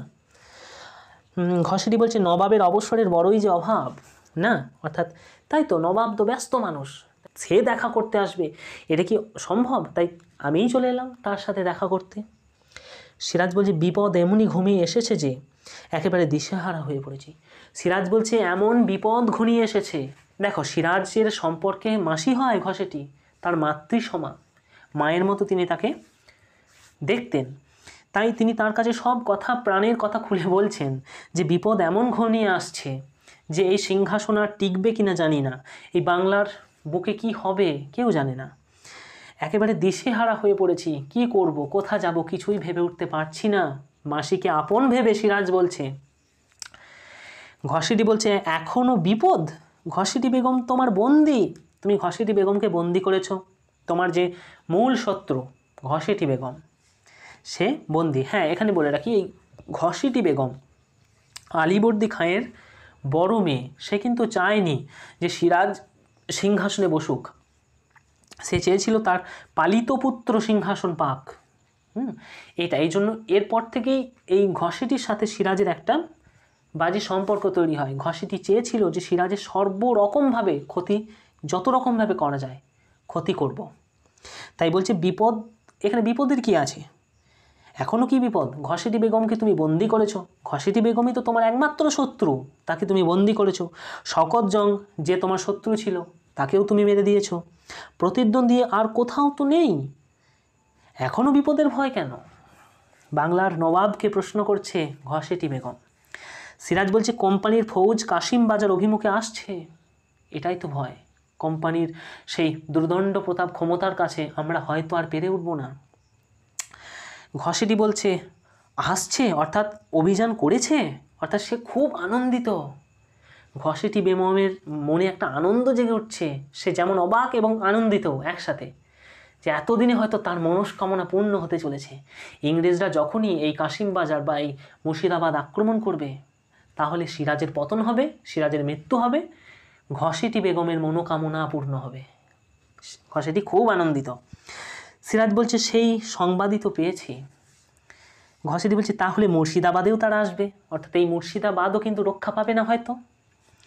সিরাজ বলছে, তেমনি দুর্দিন কে কামনা করে মা, অর্থাৎ সিরাজ কিন্তু দেখো বাংলার মহানুভব নবাব, অত্যন্ত ভালো মানুষ, তিনি বলছেন যে মা, এই দুর্দিন কে কামনা করে যে মুর্শিদাবাদ মানে ইংরেজ কোম্পানিরা দখল করবে, এই দুর্দিন তো আমরা কামনা করছি না, আমরা এটাকে অতিক্রম করার, ইংরেজদেরকে আটকানোর চেষ্টা করছি, এরকম আপনি কেন বলছেন?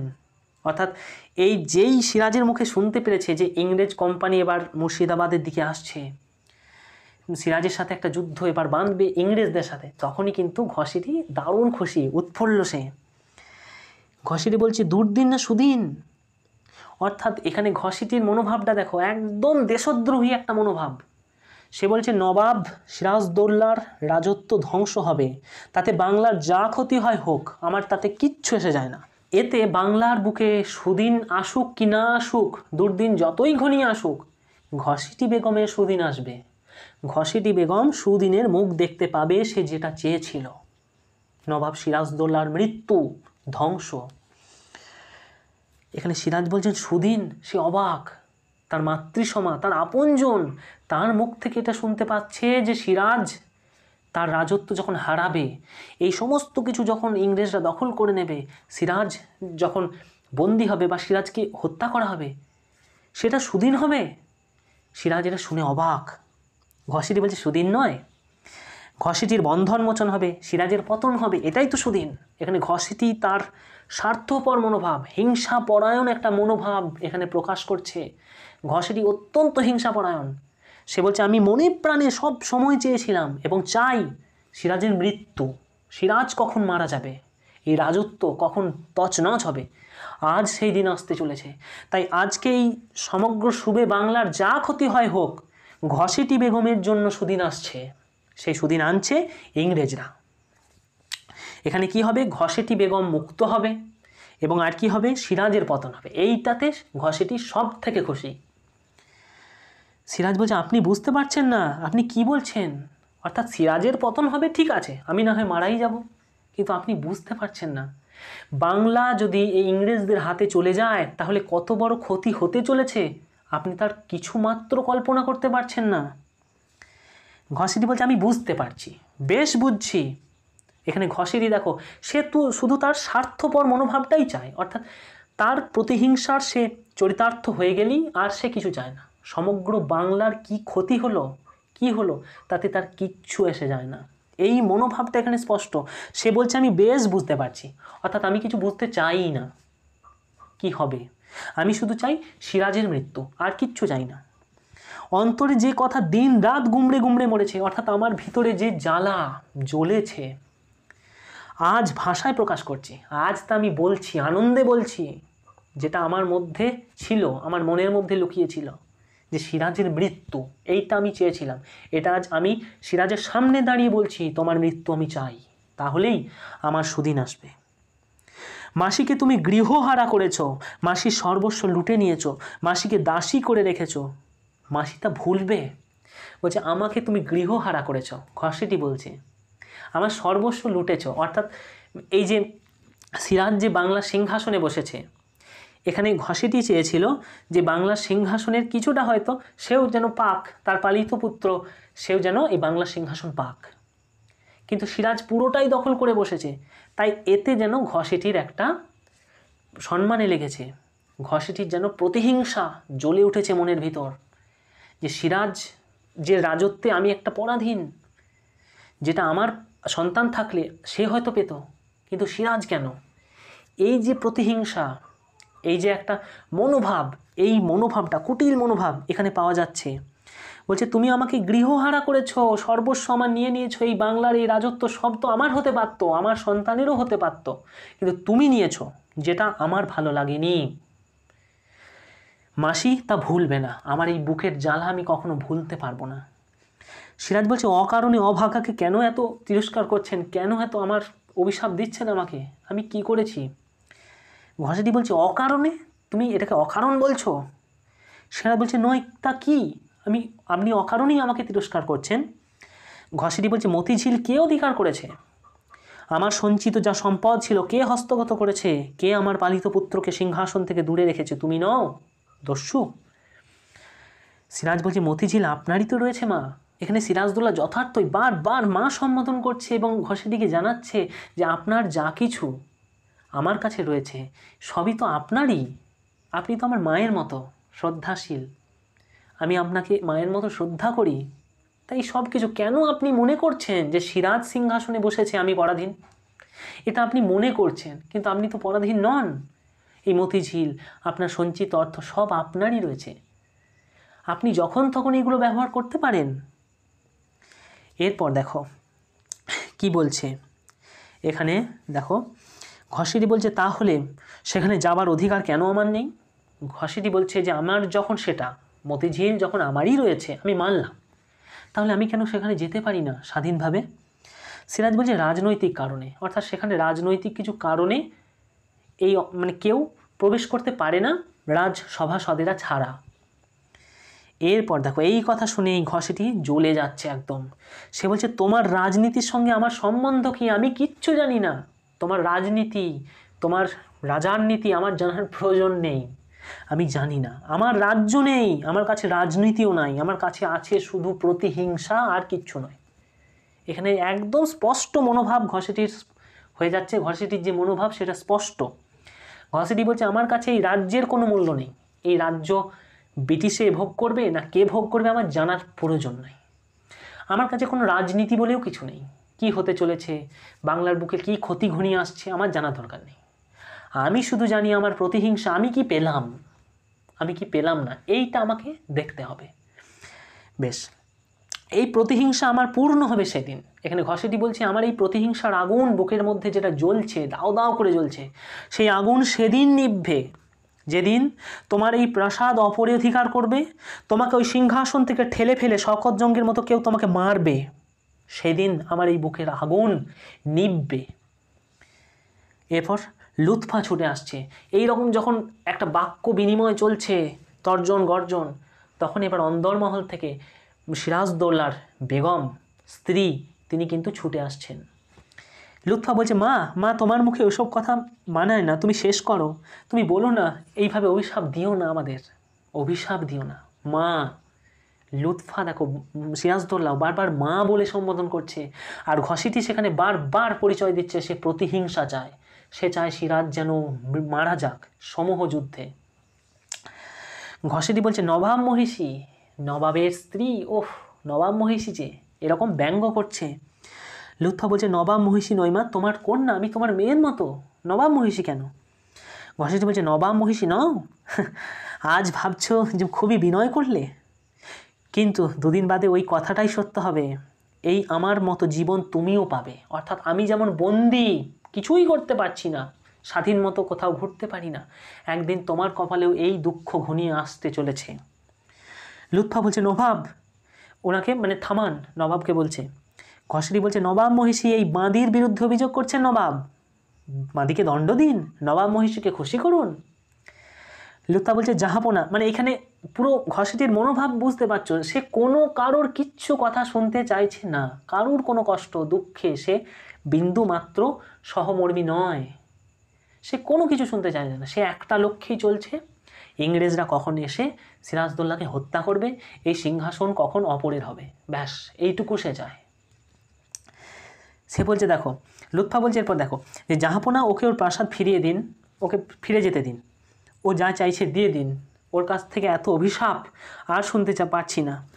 এখানে নবাব বলছে দেখো, এই লুৎফার মুখে এই কথা শোনার পর নবাব বলছে যে দেবো লুৎফা, সময় এলেই তাকে তার ওই মতি ঝিলে পাঠিয়ে দেব, তার যে বাসস্থান তাকে ফিরিয়ে দেব, সময় আসুক, এখন সেটা রাজনৈতিক কারণে আমাদের কাজে লাগাতে হচ্ছে, এই জন্য দিতে পারছি না। কিন্তু এইটা ঘসেটি বুঝতে চাইছে না, সে বলছে আমার কাছে ওই রাজনীতি এইসবের কোনো মূল্য নেই।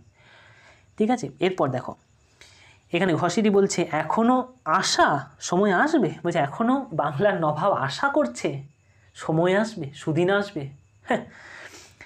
এরপর লুৎফা বলছে অমন করে বলুন না মা, আমার বুক কেঁপে ওঠে, অর্থাৎ আমি ভয় পেয়ে যাচ্ছি প্রচণ্ড, কি হবে, আমার বুক কেঁপে উঠছে। ঘসেটি বলছে তোমার বুক কেঁপে ওঠে আর আমার বুক যে জ্বলে পুড়ে ছারখার হয়ে যাচ্ছে, তা কি তোমরা বুঝেছ না কখনো বুঝতে চেয়েছ? দারুণ কথা। ঘসেটি বলছে যে তোমার বুক কেঁপে উঠছে ভয়ে, কি হতে চলেছে সেটা ভেবে, আর আমার যে বুক জ্বলে পুড়ে ছারখার হয়ে যাচ্ছে প্রতিশোধের আগুনে, সেটার কি হবে? সেই কষ্ট, সেই দুঃখটা তোমরা কেউ বুঝেছো কখনো?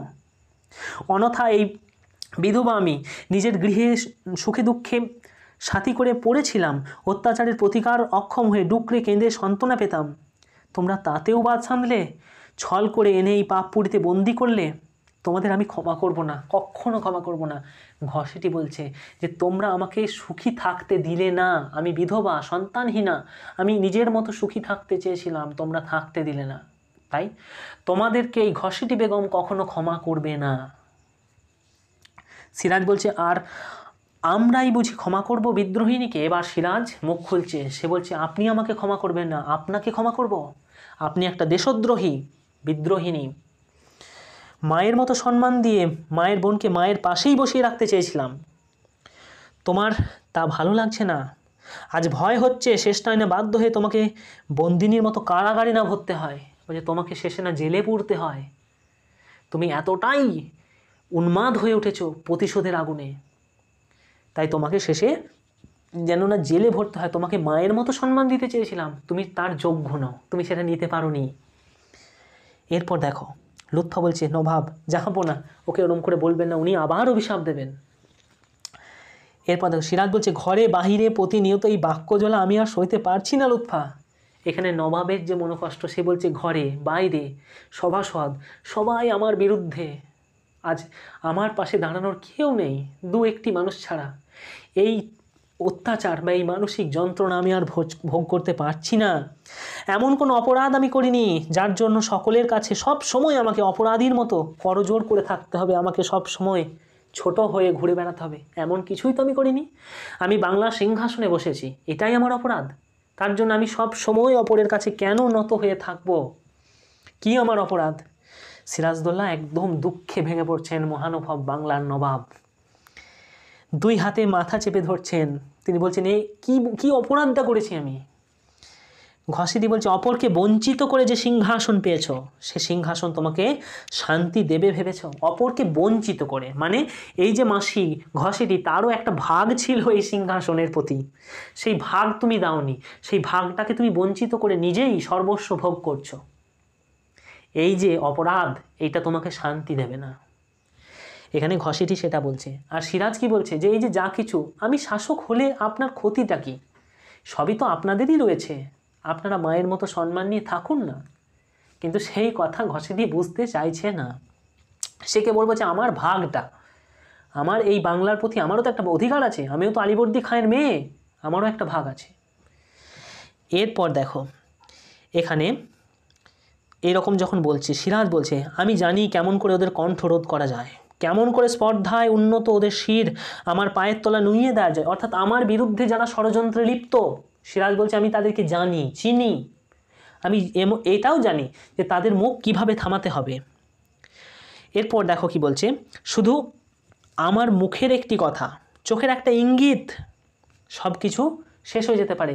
এই মির্জাফর যারা আমার বিরুদ্ধে ষড়যন্ত্র করছে, তাদেরকে এক মুহূর্তের মধ্যে আমি হত্যা করতে পারি, কিন্তু আমি করতে চাইছি না। দেখো কি বলছে, তাও আমি পারি, কিন্তু পারি না শুধু আমি কঠোর নই বলে, আমি ভালো মানুষ বলে, আমি ওদের মতো একটা কূটচক্রী বা হিংসাপরায়ণ দুর্নীতিপরায়ণ একটা মানুষ নই বলে। আমি ভালো মানুষ হয়ে থাকতে চেয়েছিলাম, বাংলার নবাব হতে চেয়েছিলাম, ভালোভাবে বাংলাকে শাসন করতে চেয়েছিলাম, কিন্তু আমাকে কেউ বুঝছে না, বুঝলো না আমার চাওয়া। পারি না শুধু পরের ব্যথা আমার প্রাণ কাঁদে বলে, অর্থাৎ অপরকে হত্যা করতে আমার হাত কেঁপে ওঠে, অপরকে হত্যার নির্দেশ দিতেও আমার বুকে ব্যথা লাগে, তাই আমি পারি না। আমি চাইলেই আমার বিরুদ্ধে ওঠা শত্রুদেরকে এক নিমেষের মধ্যে মেরে দিতে পারি, হত্যা করতে পারি, কিন্তু আমি তা করি না, কারণ আমি ওদের মতো নই। কাউকে সরিয়ে সিংহাসন পেতে হবে, এটা আমার ভাবনার মধ্যে নেই। ক্ষোভে দুঃখে সিরাজ প্রায় কেঁদে ফেললেন। বাংলার মহানুভব নবাব কাঁদছেন। লুৎফা তাহার কাছে গিয়ে দাঁড়িয়েছেন এবং বলছেন নবাব জাহাপনা, আপনার চোখে জল, আমি যে সইতে পারছি না, অর্থাৎ আপনিও কাঁদছেন, আমি সহ্য করতে পারছি না নবাব, কাঁদবেন না। ঘসেটি বলছে আজকাল এই কান্না শুধুই বিলাস, বলছে এই কান্না এটা কৌতুক, এটা হাস্যকর, এই কান্নার কোনো মানেই নেই, এ তো কান্নার কিছুই হয়নি। এরপর দেখো বলছে কিন্তু এ কান্নায় বিরাম নেই, এই যে কান্না এটা শুরু হয়েছে, এই কান্না আর থামবে না। চোখের জলে নবাব পথ দেখতে পাবেন না, অর্থাৎ এমন একটা পরিস্থিতি আসতে চলেছে চোখের জলে, অর্থাৎ নবাব এতটাই নবাবকে কাঁদতে হবে যে তিনি চোখের জলে আর পথ খুঁজে পাবেন না, কেঁদে কেঁদে তার দিন ফুরোবে না। বেগমকে আজীবন আমার মতো কেঁদে কেঁদে কাটাতে হবে। আমিনাও কেঁদে কেঁদে অন্ধ হয়ে যাবে। অর্থাৎ দেখো, নিজের বোন, তার প্রতিও কিন্তু অভিশাপ দিচ্ছে ঘসেটি বেগম। আমিনা, সেও সিরাজদৌল্লার মা, তাকেও অভিশাপ দিচ্ছে যে আমিনা আমার বোন, তাকেও কেঁদে কেঁদে কাটাতে হবে, কারণ সেও আমার এই ভাগ, সেই ভাগে আমাকে দেয়নি, সেই ভাগ আমাকে দেয়নি। পলাশির প্রান্তরে কোলাহল ছাপিয়ে উঠবে কন্দ্রনের রোল। বলছে পলাশির প্রান্তরে শুধু কান্না শোনা যাবে, আর কিচ্ছু শোনা যাবে না। এমন একটা দিন আসতে চলেছে। সিরাজের নবাবীর এই পরিণাম, এই লাইনটা থেকে প্রশ্ন হয়, সিরাজের নবাবীর এই পরিণাম।